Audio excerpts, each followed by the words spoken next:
ইয়া রাসূলুল্লাহ, ইয়া হাবিবাল্লাহ সাল্লাল্লাহু আলাইহি ওয়াসাল্লাম। আসসালামু আলাইকুম ওয়া রাহমাতুল্লাহ। সুপ্রিয় দর্শক, সবাই কেমন আছেন? আশা করি সবাই ভালো আছেন। আর সবাই ভালোবাসা, ভালো লাগায় পবিত্র মাহে আজকে বাংলাদেশে প্রথম মাহে রমাদান।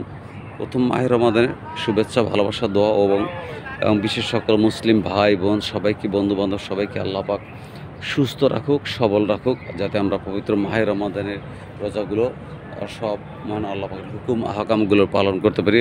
আল্লাহ পাক আমাদের সেই তৌফিক দান করুন, আমিন। তো বিশেষ করে মহান রব্বুল আলমিনের রোজা রাখা মানে এই না যে উপবাস থাকা।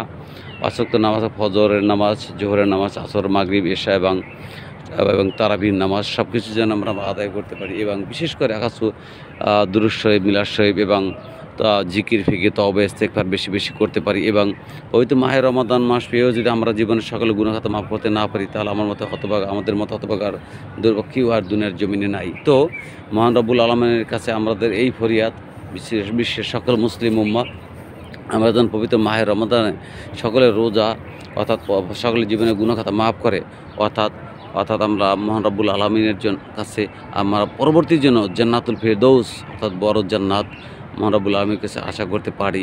এই তো আমাদের এই মানব বাসনাই সবসময় থাকবে।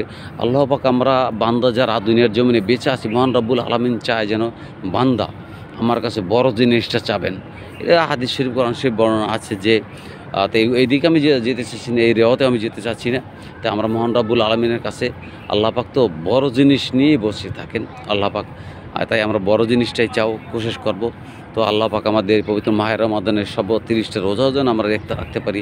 আল্লাহ পাক আমাদের সেই তৌফিক দান করুক এবং সবাইকে সুস্থ রাখুক, ভালো রাখুক, এবং পরিবারের সবাই সুখ শান্তি থাকুক।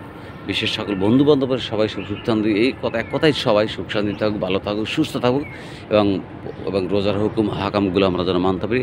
আল্লাহ পাক আমাদের সেই তৌফিক দান করুন, আমিন সুম্মা আমিন। আসসালামু আলাইকুম ওয়া রাহমাতুল্লাহ।